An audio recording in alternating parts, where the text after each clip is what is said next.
Olá, sejam muito bem-vindas e bem-vindos ao nosso podcast O Espírito do Evangelho. Aqui é Antônio Campos e neste episódio chegamos à metade do livro do Apocalipse em nossa leitura comentada de verão. A obra tem 22 capítulos e hoje veremos os capítulos 11, 12 e 13. Seremos apresentados ao dragão, à besta e ao número da besta, e muita coisa simbólica para nós vermos hoje neste episódio. E ainda ouviremos a sétima trombeta, hein? Preparados? Lembrando que no final da leitura vou responder algumas perguntas dos ouvintes. Entre essas perguntas, nós vamos ver aqui, ó. Como o mal pode ser utilizado pelo bem, numa referência aos seres malignos com aparência de gafanhotos que vimos no episódio passado. Outra, essa aguardada ação de Deus contra a injustiça não é um triunfo da esperança? Afinal, a humanidade não melhora. Fica aqui esperando a humanidade melhorar, e isso não acontece, não é o triunfo da esperança. Como vocês podem perceber, perguntas ótimas e que responderei no final do programa. Então agora, Bíblia na mão, vamos abrir lá o livro do Apocalipse e vamos abrir no capítulo 11. E agora vamos ler juntos. Então, capítulo 11, falaremos aqui sobre as duas testemunhas. Recapitulando rapidamente, lá no final do capítulo 10, João de Pátimos come o livrinho e recebe a ordem de seguir profetizando. E as orientações do alto continuam chegando para ele. Então, vamos ver aqui o que ele vai nos dizer. Capítulo 11, versículos de 1 a 2. Deram-me depois um caniço, semelhante a uma vara, dizendo: Levanta-te e mede o templo de Deus, o altar e os que nele adoram. Quanto ao átrio externo do templo, deixa-o de lado e não meças, pois ele foi entregue às nações, os pagãos, os gentios. Aqui, quando ele fala de nações, tem essa ideia. Então, pois ele foi entregue às nações, que durante 42 meses calcarão aos pés, ou seja, pisotearão a cidade santa. E quem que vai pisotear a cidade santa? Os pagãos, os gentios. Bem, aqui há muita referência a Jerusalém, a cidade santa, e que foi destruída pelos romanos em 70 depois de Cristo. Por isso há menção aos gentios e que o templo foi pisoteado por eles. Em relação ao tempo, 42 meses, seria e provavelmente é uma analogia a uma passagem no livro de Daniel, capítulo 2, versículo 7, que diz: um tempo, tempos e metade de um tempo. O comentário bíblico São Jerônimo diz que aparentemente um tempo é um ano e 42 meses equivalem aos 3 anos e meio sugeridos no versículo de Daniel. No Apocalipse, refere-se simbolicamente ao período das aflições do final dos tempos e indica também um período curto, ok? Período curto, não é uma coisa de séculos ou milênios, é um período curto. Mas por que João de Pátimos teve que medir o templo? Vocês devem estar se perguntando, né? José Bortolini, lá no livro Como Ler o Apocalipse, apresenta uma teoria, que medir é estabelecer contornos e limites. Os que adoram os ídolos, que é referente aqui ao pátio externo, não serão preservados no tempo da perseguição. Por outro lado, os que adoram a Deus serão preservados no tempo da perseguição. Ideia essa que estaria simbolizada na palavra medir, aqui com o significado de preservar, segundo Bortolini. Nós vamos ver lá no capítulo 21 do Apocalipse que a nova Jerusalém vai descer do céu. Então aqui está sendo uma preparação dessa nova Jerusalém, indicando aí os novos tempos. Para nós espíritas, né? Pode ser lá aí o mundo de regeneração, provavelmente. Sigamos aqui na leitura, capítulo 11, versículo 3. As minhas duas testemunhas, porém, permitirei que profetizem, vestidas de saco, durante 1260 dias. Então, para aqui para entendermos esse negócio aqui. 1260 dias são os 42 meses que vimos no versículo anterior. É a mesma coisa, mas de forma diferente. Pode indicar, segundo Mestres e Orofino, lá no livro Apocalipse de João, Esperança, Coragem e Alegria, que esse tempo é um tempo limitado permitido por Deus para que a perseguição não ultrapasse limites. perseguição àquela humanidade mais resistente. Em relação às duas testemunhas, está mostrando que é importante ter a participação ativa dos profetas para denunciar a opressão. Daí as duas testemunhas que estão vestidas de saco. Então elas estão vestidas como se fossem profetas. Daqui a pouquinho eu vou explicar melhor tudo isso, tá? Nós vamos aqui numa sequência, mas eu vou voltar para essa questão dos profetas, que ela é muito importante. Capítulo 11 agora, versículos de 4 a 7. Estas são as duas oliveiras e os dois candelabros que estão diante do Senhor da terra. Caso alguém queira prejudicá-las, sai de sua boca um fogo que devora seus inimigos. Sim, se alguém pretendesse prejudicá-las, é deste modo que deveria morrer. Elas têm o poder de fechar o céu para que não caia nenhuma chuva durante os dias de sua missão profética. Tem ainda o poder de transformar as águas em sangue e de ferir a terra com todo tipo de flagelos, quantas vezes o quiserem. Vamos entender aqui. Alguns profetas, antigamente, acumulavam a função real e sacerdotal. Por isso que João de Pátmos está falando aí no texto de oliveiras e candelabros. A Bíblia do Peregrino complementa com uma tradição da época de que, enquanto durar o ministério do profeta, sua palavra será fogo, terá peso, terá influência e consumirá os rebeldes, ou pelo menos vai chamar a atenção deles. Por isso, o comentário bíblico São Jerônimo diz que o texto traz referências ao profeta Elias, que fez descer fogo no céu, está lá no livro de 2 Reis, capítulo 1, versículos de 9 a 16, e a Moisés, por causa das 10 pragas no Egito. Voltamos aqui à leitura, versículos de 7 a 8. Quando terminarem seu testemunho, ou seja, os profetas, aqueles que resistem à injustiça, a besta que sobe do abismo combaterá contra elas. Seus cadáveres ficarão expostos na praça da grande cidade, que se chama, simbolicamente, e algumas versões de tradução colocam aqui espiritualmente, então, que se chama simbolicamente e espiritualmente, Sodoma e Egito, onde também o Senhor delas foi crucificado. Muita questão simbólica aqui. Então vamos fazer aqui por partes, tentar entender o que João de Pátmos está tentando nos transmitir. A besta vence aqueles que a enfrentaram, os que resistiram à injustiça e foram martirizados por isso. Não é fácil lutar contra um sistema poderoso aqui na Terra. Por isso que Bortolini diz que no Apocalipse a besta é o Império Romano. E a Bíblia de Estudos Ave Maria acrescenta que as testemunhas martirizadas podem ser uma referência a Paulo e Pedro, cuja pregação havia ressoado por todo o Império, e que, como diz a tradição, os dois teriam sido martirizados, mortos, pelos romanos. As referências à grande cidade, a Sodoma, ao Egito, onde o Senhor foi crucificado, essas referências todas parecem ser uma mistura feita por João de Pátmos para abranger Roma e Jerusalém.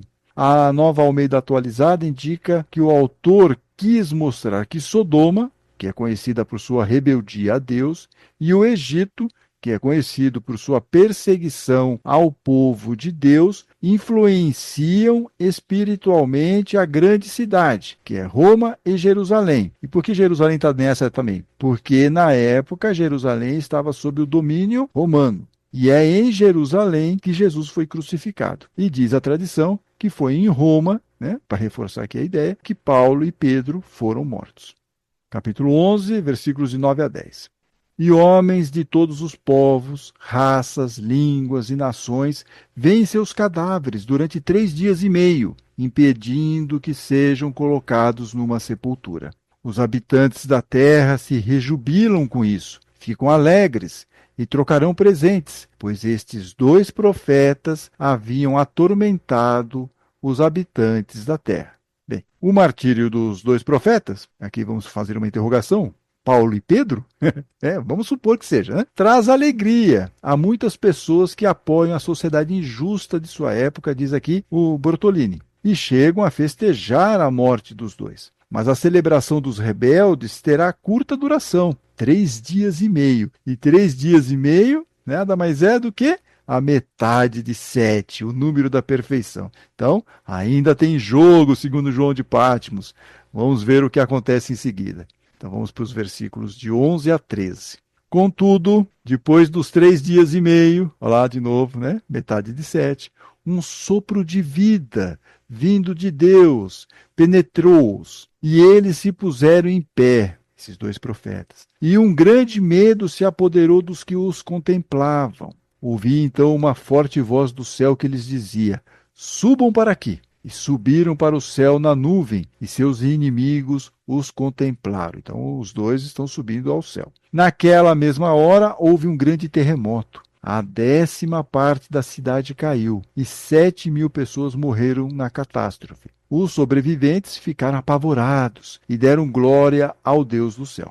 Bom, para a Bíblia do Peregrino, a inesperada glorificação dos mártires provoca o terror dos culpados e o reconhecimento a contragosto do poder de Deus. Diz ainda a publicação que a ascensão dos dois profetas se assemelha à de Jesus, como nós vemos lá no final do Evangelho de Lucas e início de Atos dos Apóstolos. O terremoto, que mata 7.000 pessoas e destrói parte da cidade, simboliza a ação de Deus contra os perseguidores dos cristãos. Para Bortolini, a profecia provoca a presença de Deus na história da humanidade, fazendo desabar a sociedade injusta, a cidade que desmorona. E aos poucos essa ação vai minando a resistência dessa sociedade e provocando o surgimento do reino de Deus. Mas é um processo que leva tempo e nós vamos ver que os resistentes não vão mudar assim tão facilmente. E pegando aqui só um exemplo rápido, se vocês pegarem aqui ao longo da história e na época em que o Apocalipse estava sendo escrito, o próprio povo judeu teve uma série de invasões. Tem os assírios, os babilônios, os persas, os gregos. Nenhum desses ficou para sempre. Então, ao longo da história, essas nações elas foram perdendo a sua dominância naquela área lá da antiga Palestina. Então, é um pouco aqui essa ideia que o Bortolini está tentando nos explicar em cima do texto de João de Patmos. Agora, essa questão da importância da profecia sempre nos provoca dúvidas de como seria isso, porque é algo muito localizado naquele momento histórico em que o Apocalipse foi escrito, ou também na época em que os textos do Antigo Testamento, ou do Primeiro Testamento, como muitos gostam de dizer, eles aparecem muito. E para nós aqui hoje, nós ficamos um pouco confusos, mas profeta, o que ele está querendo dizer? Qual a importância disso, né? Bom, muitos autores dizem que os profetas, ou aqueles que profetizam, são os que fazem críticas a uma situação injusta, por exemplo. E isso acontece o tempo todo. Sempre teremos vozes que se opõem a decisões equivocadas ou que coloquem em risco outras pessoas, tá? Então, essa é a ideia da profecia. Eu vou melhorar essa situação aqui. Vou dar exemplos do dia a dia nosso aqui, só para vocês saberem do que nós estamos falando. A bispa Marian Edgar Budge, espero que eu esteja falando certo o nome dessa bispa norte-americana aqui, Marian Edgar Budge, que durante o culto de celebração de posse lá do novo imperador, né? Você sabe, não preciso ficar dando muitos detalhes, já que nós estamos aqui falando de uma forma simbólica sobre o livro do Apocalipse, vamos colocar mais um pouco de simbolismo aqui, né? Então, durante a celebração de posse, teve esse culto. E essa bispa, então, nesse evento, ousou pedir na frente do mandatário que ele tivesse misericórdia e não perseguisse crianças, gays, lésbicas, transgêneros e muito menos aquelas pessoas que estavam nos Estados Unidos sem documentação. Seriam os famosos imigrantes ilegais. Obviamente, o imperador aí atual não gostou e fez críticas ao sermão. Mas a bispa teve a coragem dos profetas ao denunciar a perseguição que viria. E está acontecendo, como vocês podem acompanhar pelos noticiários, né? Ela pode sofrer retaliações? Certamente. Faz parte do processo profético isso. Você denuncia, mas depois tem a resistência. Então, pode ter algum tipo de retaliação. Mas ela fez a denúncia e pediu algo tão simples, né, para o imperador atual, para ele ter misericórdia. Olha que absurdo, que crime esse, né? Então, é para vocês entenderem como as coisas são. Esse é um exemplo de profecia, um exemplo claro, para mim, preciso sobre o que é ser profeta, o que é você fazer uma profecia, nesse sentido aqui. Então, só para a gente ter aqui uma noção do que é a profecia. Os profetas incomodam, vão lá cutucar o poder e falar: olha, vocês estão fazendo uma coisa errada. Essa é a ideia do ser profeta. E é isso aqui que João de Patmos está falando. Ele está pedindo para aquelas comunidades terem mais vozes como essa, de resistência, até para motivar os seus próprios seguidores, aqueles cristãos da época, também se sentirem motivados. Quando a bispa, por exemplo, falou lá para o imperador para ele ter misericórdia, provavelmente ele não vai mudar de opinião, mas isso dá um alento no coração das pessoas que veem tudo aquele ato uma injustiça. Elas se fortalecem, é um grupo que acaba se fortalecendo nisso. E o João de Patmos quer mais pessoas nas comunidades denunciando os abusos do Império Romano, mesmo sob a ameaça de serem mortos, martirizados, o pacote completo da destruição. Bom, depois da profecia, nós estamos prontos para a sétima trombeta. Estava faltando a sétima trombeta. Eu sei que vocês estavam aí aguardando ansiosamente a sétima trombeta tocar. Então vamos lá, capítulo 11, versículos de 14 a 15. O texto começa falando que o segundo ai passou, e o segundo ai é a sexta trombeta, quando lá os 4 anjos que estavam presos sobre o rio Eufrates saíram. Tá? Bem, segue o texto. Eis que chega rapidamente o terceiro ai, e o sétimo anjo tocou. Houve então fortes vozes no céu, clamando: a realeza do mundo passou agora para nosso Senhor e seu Cristo, e ele reinará pelos séculos dos séculos. Um comentário rápido. Aqui a cena passa para o plano espiritual e há uma celebração sobre o poder de Jesus que vai reinar sobre a terra. Ou seja, o reino de Deus está se consumando. É uma boa notícia, hein? É uma boa notícia. Então, a sétima trombeta é sobre esse anúncio. A vitória de Jesus vai encerrar mais um ciclo dentro do Apocalipse, como vimos lá no final do capítulo 7. Capítulo 7 encerrou um ciclo e agora, aqui no capítulo 11, nós estamos vendo mais um ciclo sendo encerrado dentro do Apocalipse. Então, estamos naquele momento do festejo. Capítulo 11, versículos de 16 a 18.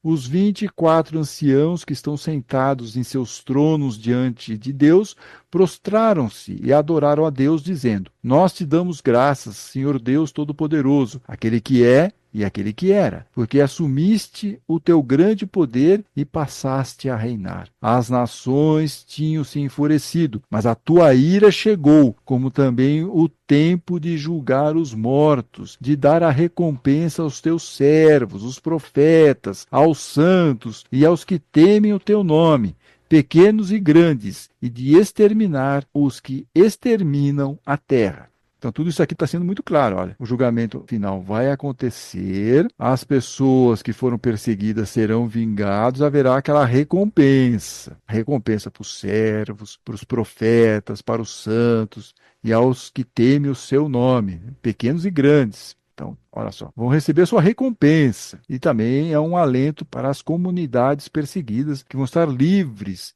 daquela opressão. Versículo 19.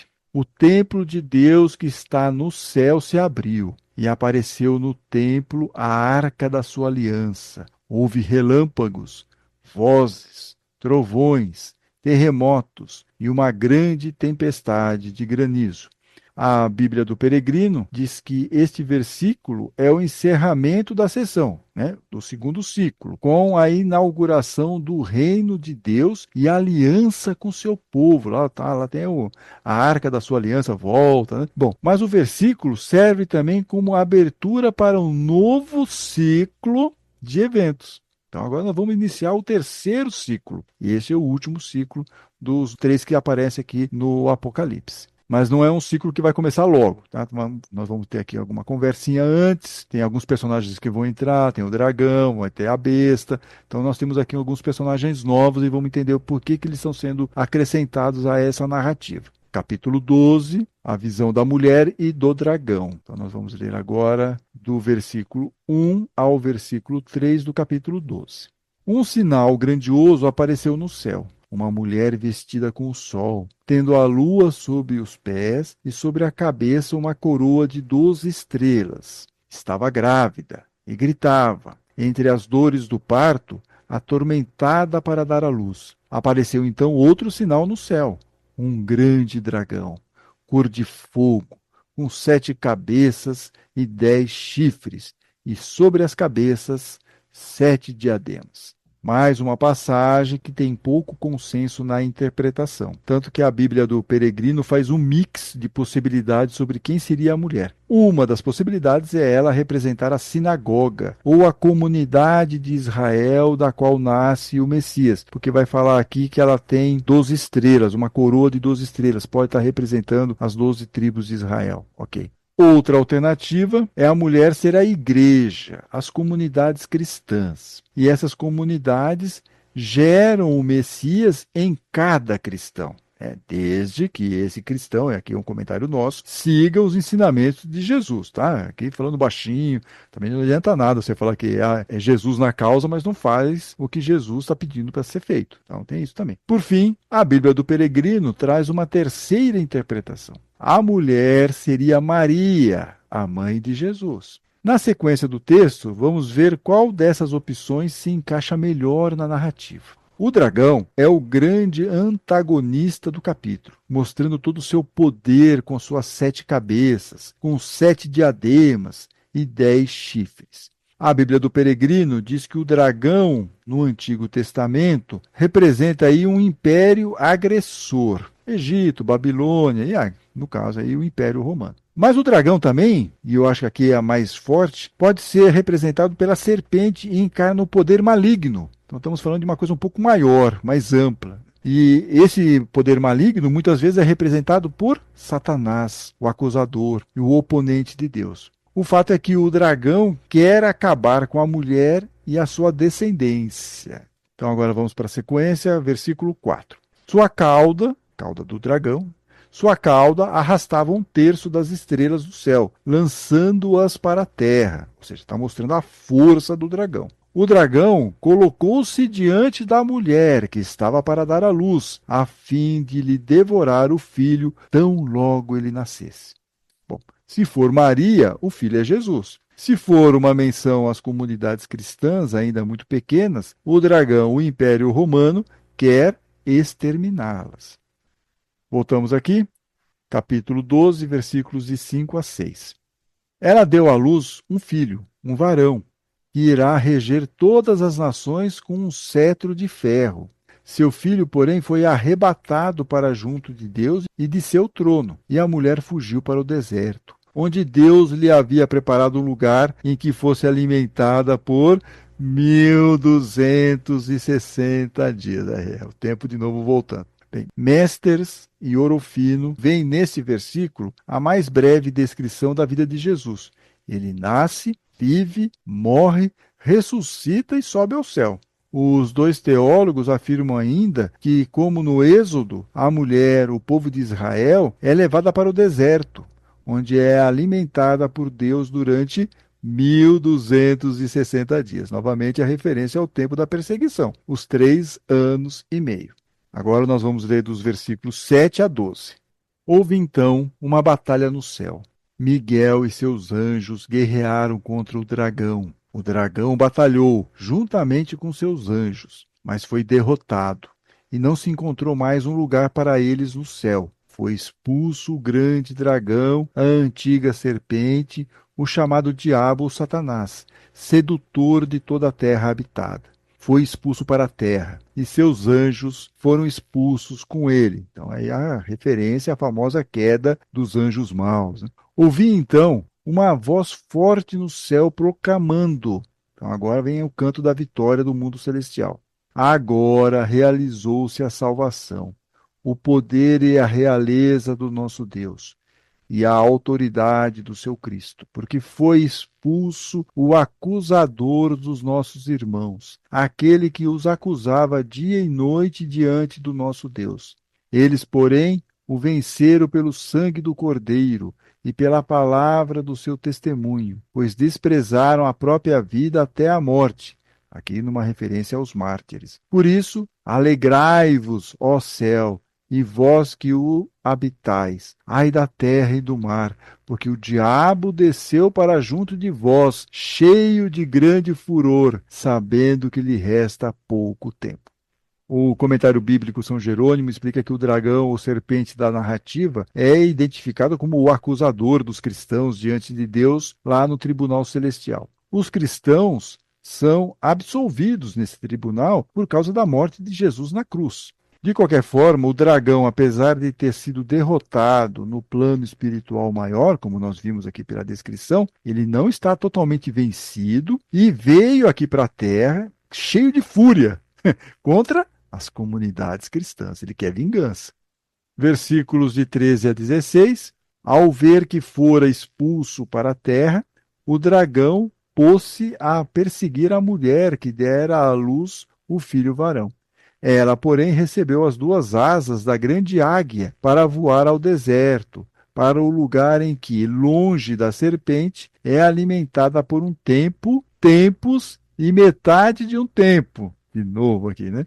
A serpente, então, vomitou água, como um rio atrás da mulher, a fim de submergi-la, afogá-la. A terra, porém, veio em socorro da mulher. A terra abriu sua boca e engoliu o rio que o dragão vomitara. Bordolini cita a perseguição aos cristãos no final do século I pelo imperador Domiciano, perseguição essa que atingiu todo o império, como a referência que João de Pátmos estaria fazendo sobre o dragão em fúria e que ataca os cristãos.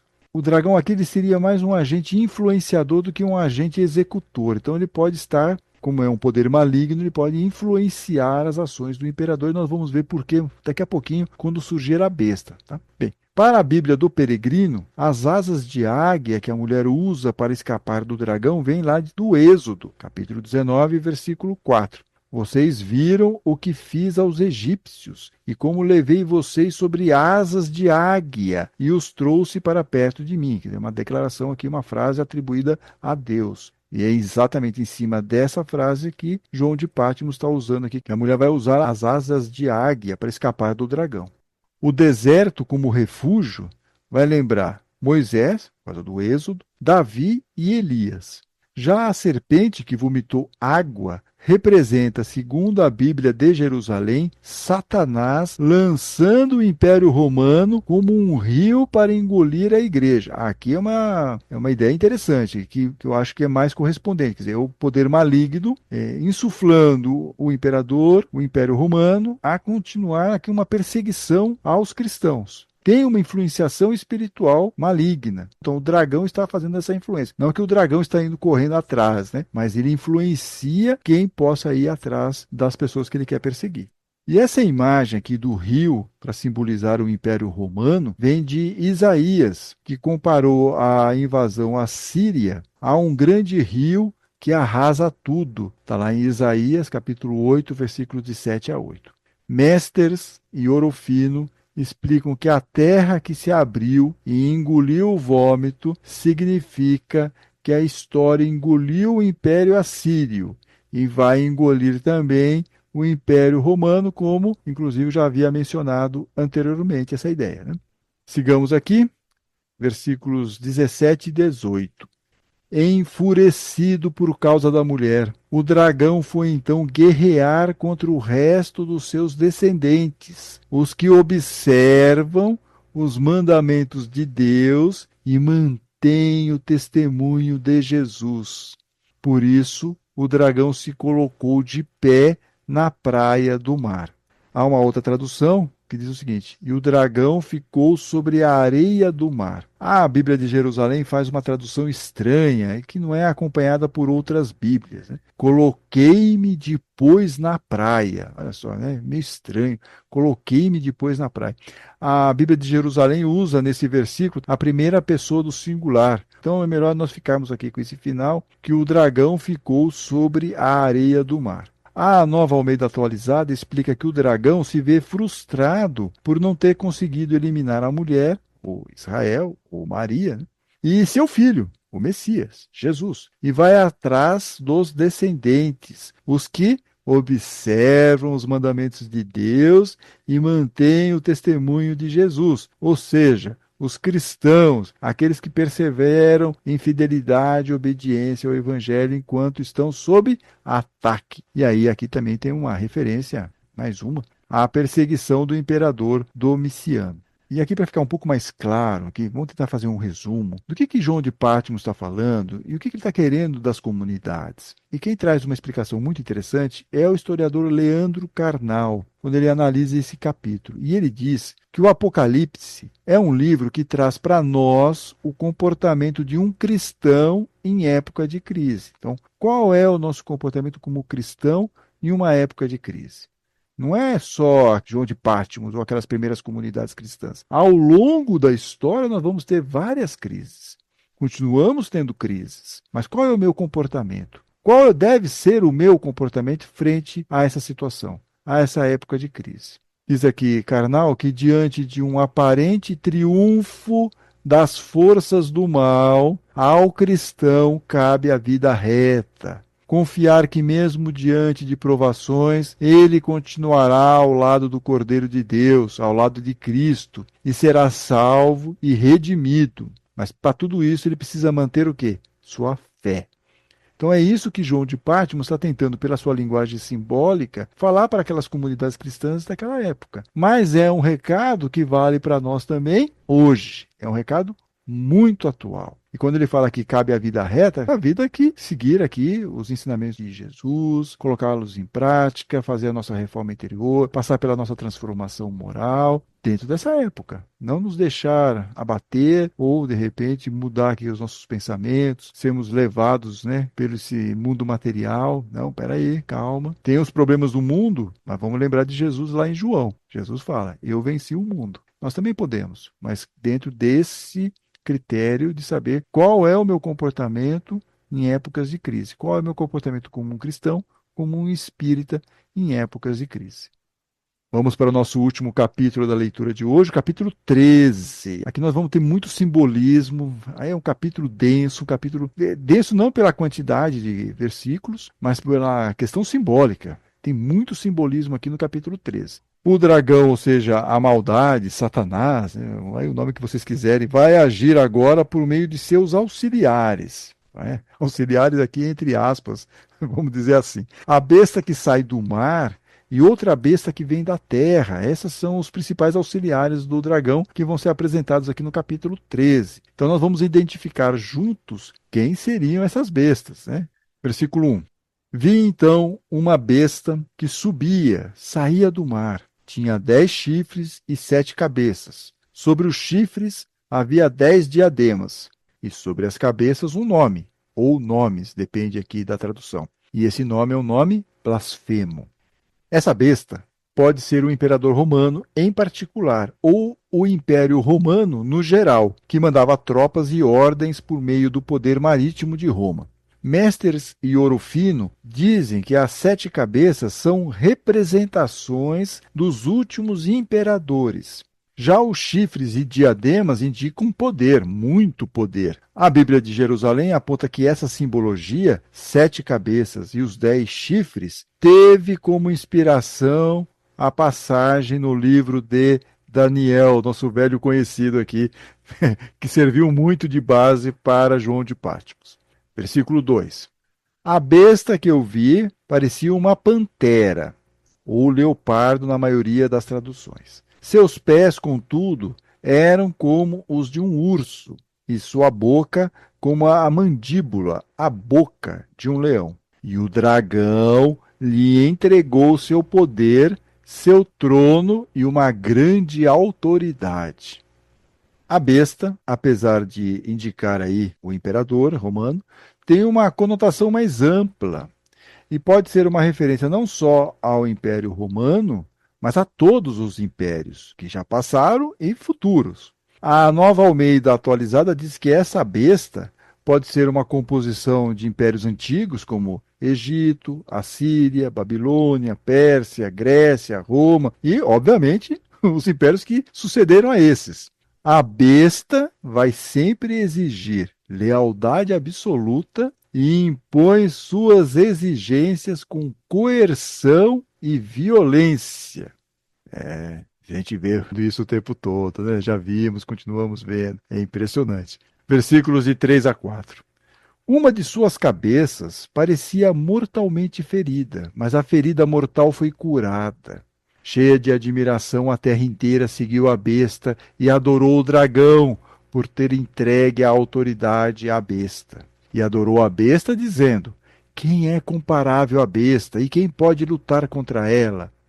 Másteres e Orofino explicam que a besta é uma caricatura do cordeiro, porque Jesus, o cordeiro, de verdade, morreu e ressuscitou. Da mesma forma, a besta tem uma ferida de morte numa das 7 cabeças, mas a ferida foi curada. Ou seja, mata-se ou morre um imperador, mas logo vem outro no lugar dele. O sistema se reproduz, não para. A Nova Almeida Atualizada diz que a cabeça ferida pode ser uma referência à desastrosa administração de Nero, que foi daquela época, um pouquinho antes da escrita do Apocalipse, mas foi uma administração muito traumática para os cristãos. Mesmo com a morte de Nero, o império seguiu em frente. E pior, na visão de João de Patmos, é que boa parte da população adora aqui os deuses pagãos, ou seja, o mal, o dragão, na opinião aí do autor. E até mesmo cultua o imperador como um deus, como foi o caso de Domiciano, no final do século I, época em que o Apocalipse estava sendo escrito. Por isso ele escreve no final. E o povo adorou a besta, dizendo: quem é comparável à besta? E quem pode lutar contra ela? Então. Vamos então ler agora capítulo 13, versículos 5 e 6. Foi-lhe dada uma boca para proferir palavras insolentes e blasfêmias, e também poder para agir durante 42 meses. De novo, voltando aqui, os 42 meses. Ela abriu então a sua boca em blasfêmias contra Deus, blasfemando contra o seu nome, tua tenda e os que habitam no céu. Então, 42 meses, voltamos aqui aos 3 anos e meio, a imperfeição, né, já que é metade de 7. 7 é o número perfeito, 3 anos e meio, simbolicamente é a imperfeição. A besta, ou seja, o Império Romano, é insolente contra Deus, sua tenda, ou seja, o povo de Deus, as comunidades, e os que habitam o céu. E aí é uma referência àqueles que foram martirizados, explicam aqui Mesters e Orofino. Sigamos a leitura, agora versículos de 7 a 10. Deram-lhe permissão para guerrear contra os santos e vencê-los, e foi-lhe dada autoridade sobre toda a tribo, povo, língua e nação. Adoraram-na, então, todos os habitantes da terra, cujo nome não está escrito desde a fundação do mundo no livro da vida do Cordeiro Imolado. Ou seja, é aqueles resistentes, são os rebeldes. Se alguém tem ouvidos, ouça. Se alguém está destinado à prisão, irá para a prisão. Se alguém deve morrer pela espada, é preciso que morra pela espada. Nisto repousa a perseverança e a fé dos santos. Ou seja, é importante ter fé e paciência e dar o tal testemunho. É isso que João de Patmos está querendo falar aqui para aqueles cristãos que estavam vivendo naquela época. E estes versículos retratam como o Império Romano persegue quem resiste às ordens estabelecidas. Os romanos podem destruir uma cidade, como Jerusalém, ou perseguir e matar cristãos. Mas João de Patmos reforça que apenas os cristãos que resistirem é que estarão no livro da vida, ou seja, podem morrer em martírio, porém estarão amparados no plano espiritual. Seja como for, José Bortolini, no livro Como Ler o Apocalipse, diz que este momento é grave. Poucas comunidades não aderiram à besta e estão sendo perseguidas e seus membros estão sendo mortos. Por isso, o autor convida ao discernimento. Se alguém tem ouvidos, ouça. Ou seja, aquelas comunidades cristãs têm que resistir até o fim. Caso contrário, o projeto de Deus não se realizará. Então, por isso que ele está falando, olha, perseverem. É isso mesmo. Se tiver que morrer pela espada, morra. Que ele fala aqui, né? Se for para a prisão, vá para a prisão. Não tem conversa. Você precisa dar esse testemunho. É importante isso. Senão o projeto de Deus não se realizará. Para nós espíritas, o texto seria um chamado à resistência ao mundo material e às paixões enganadoras. Devemos perseverar no caminho da transformação moral e da reforma interior, um desafio que não é fácil. Mas se queremos alcançar o mundo de regeneração e de evolução espiritual, precisamos perseverar no caminho do bem. Agora vamos ser apresentados ao falso profeta, que está lá a serviço da besta. Capítulo 13, versículos 11 e 12. Vi depois outra besta sair da terra. Tinha 2 chifres como um cordeiro, mas falava como um dragão. Toda a autoridade da primeira besta, ela a exerce diante desta. E ela faz com que a terra e seus habitantes adorem a primeira besta, cuja ferida mortal tinha sido curada. Como tem apenas 2 chifres, essa besta é inferior à primeira besta com seus 10 chifres, mas aparenta ser um cordeiro, numa referência a Jesus. Porém, fala como um dragão. Vocês repararam nisso? Tem a aparência de um cordeiro, mas fala como um dragão, ou seja, suas palavras são malignas. Por isso, muitos estudiosos entendem que aqui é o poder religioso da época que dá apoio ao Império Romano. Não só dá apoio, como incentiva a participação do povo aí nas festividades, nos cultos, nas festas pagãs e tal. A Bíblia do Peregrino aponta que a segunda besta seria o falso profeta, cuja finalidade é promover o culto ao imperador. E vamos lembrar que o imperador, aqui, ele pode ser considerado como a primeira besta. Outros autores concordam com a parte religiosa dessa passagem, mas acrescentam também os governadores das províncias. Então, essa segunda besta pode ser também uma referência aos governadores, aqueles que tomavam conta das províncias, que eram indicados pelo imperador. Eles tinham muito poder, mas não eram os imperadores, daí os 2 chifres. Vamos agora para os versículos 13 a 15. Então, essa besta opera grandes maravilhas, até mesmo a de fazer descer fogo do céu sobre a terra, à vista dos homens. Graças às maravilhas que lhe foi concedido realizar em presença da besta, ela seduz os habitantes da terra, incitando-os a fazerem uma imagem em honra da besta, que tinha sido ferida pela espada, mas voltou à vida. Foi-lhe dado até mesmo infundir espírito à imagem da besta, de modo que a imagem pudesse falar e fazer com que morressem todos os que não adorassem a imagem da besta. Eu acho quase que é autoexplicativo, mas vamos lá tentar decifrar essa passagem. Os religiosos da época usavam de muitos estratagemas e truques para encantar a população e incentivar o povo a continuar adorando lá os seus deuses pagãos e principalmente o imperador. As imagens também podem ser traduzidas por estátuas, que eram espalhadas por todo o império no culto ao imperador como um ser divino. Uma curiosidade que a Bíblia de Estudos Ave Maria traz é a seguinte, olha, no fim do século I e início do segundo século, lá na região das 7 igrejas do Apocalipse, que nós vimos, lá na região da Turquia, chegou-se a exigir dos habitantes a apresentação de uma cédula que provava que haviam participado dos sacrifícios ao imperador.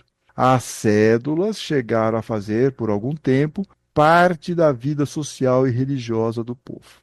Diz aqui a Bíblia de Estudos Ave Maria. Olha, definitivamente, os cristãos não tinham vida fácil dentro desse contexto. Mas ainda pode piorar, conforme veremos no próximo versículo. E agora nós vamos ler os versículos 16 e 17.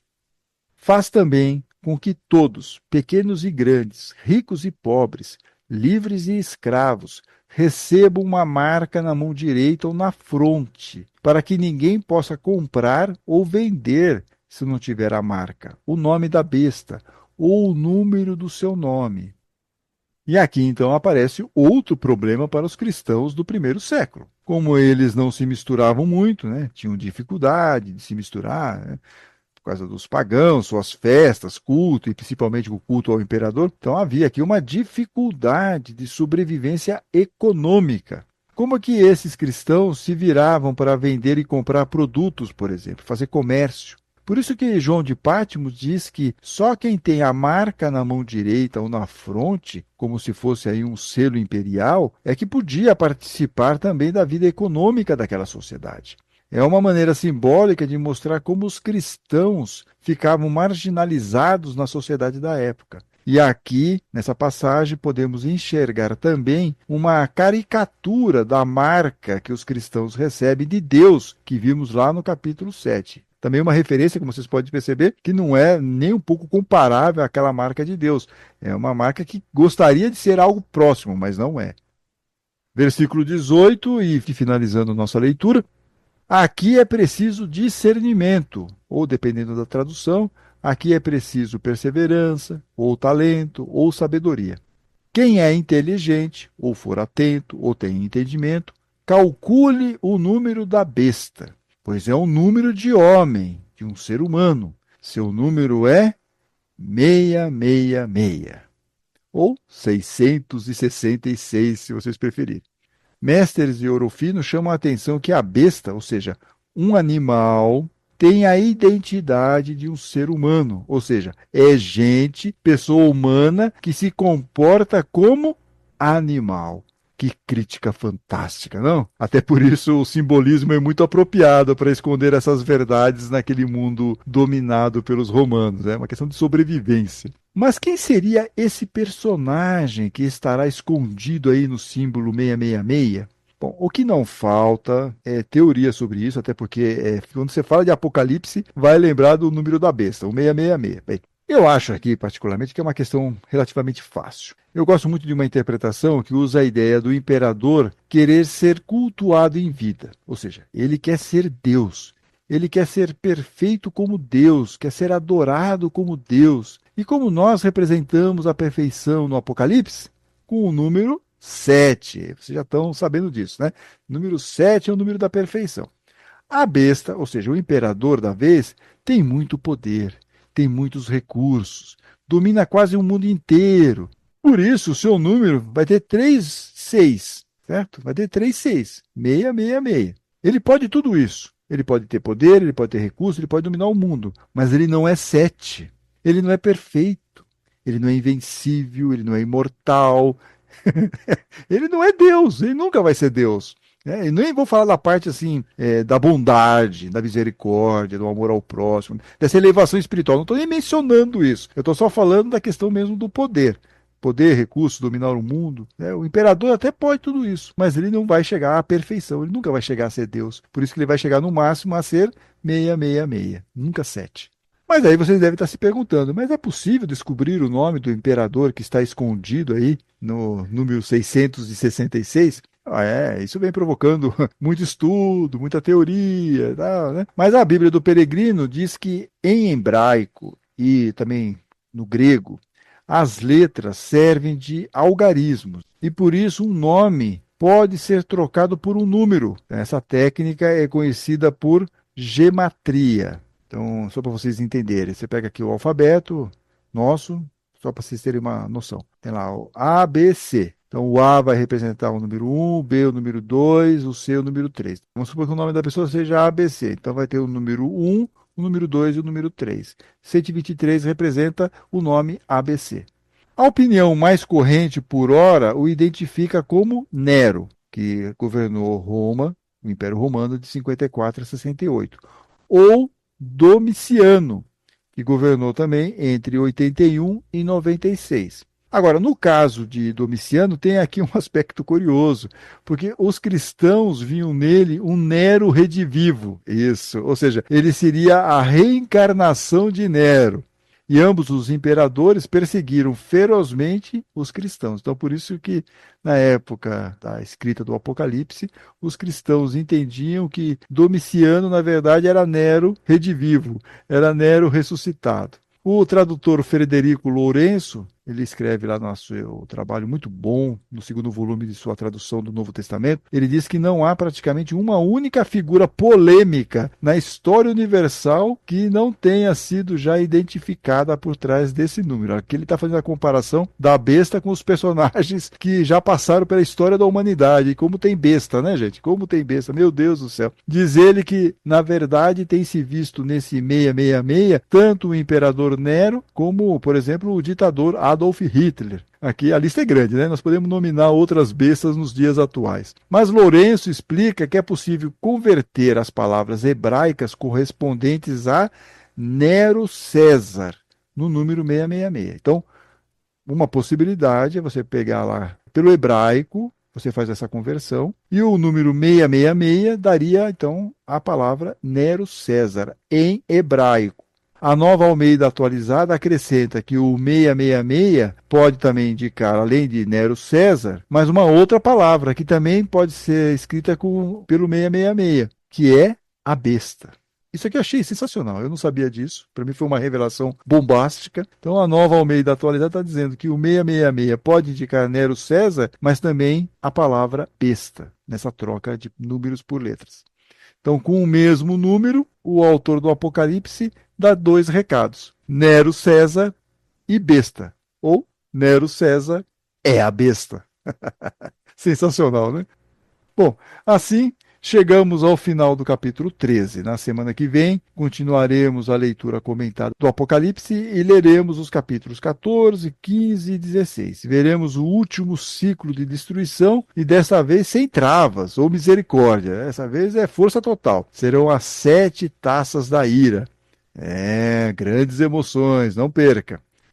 E agora nós vamos às dúvidas das queridas ouvintes e estimados ouvintes. A primeira questão vem da Maria Cláudia de São Paulo. Ela disse que não entendeu bem no episódio passado como o mal pode auxiliar Deus. A Maria Cláudia faz esse comentário por causa do capítulo 9, em que o anjo caído, talvez Satanás, Lúcifer, né, abre o poço do abismo e de lá saem os gafanhotos malignos. A pergunta da Maria Cláudia é bem interessante. João de Patmos usa de uma linguagem simbólica e também o texto reflete seu entendimento sobre o que é a ação de Deus. Mas nós espíritas já sabemos que não é Deus quem pede para o mal agir. Na verdade, nós sofremos as consequências das nossas atitudes, ou seja, a lei da ação e reação, da causa e do efeito. Portanto, Maria Cláudia, não é Deus quem pede para o mal agir, somos nós mesmos, pelas nossas atitudes, pela nossa imprevidência, pela nossa teimosia, que fazemos o mal aí, agimos no mal. E nós teremos que dar conta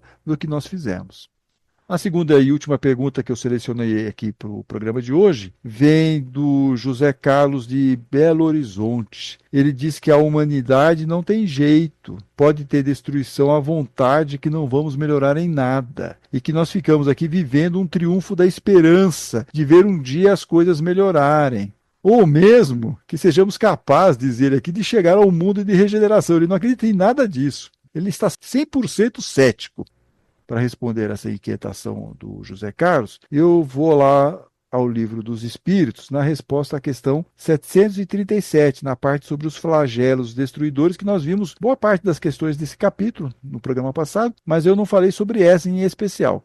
737. Os espíritos de luz disseram para Allan Kardec que a destruição é necessária para a regeneração moral dos espíritos, mas é necessário ver o fim para apreciar os resultados. É isso que eles dizem, né? E convenhamos, nós ainda estamos bem longe do fim para apreciar os resultados desse trabalho do plano espiritual, que é a longuíssimo prazo. Então, por isso que a gente fica com essa situação, e eu acho até que era a mesma situação das primeiras comunidades cristãs, para quem João de Patmos está escrevendo o Apocalipse, que dá aquela desolação, dá aquela falta de esperança.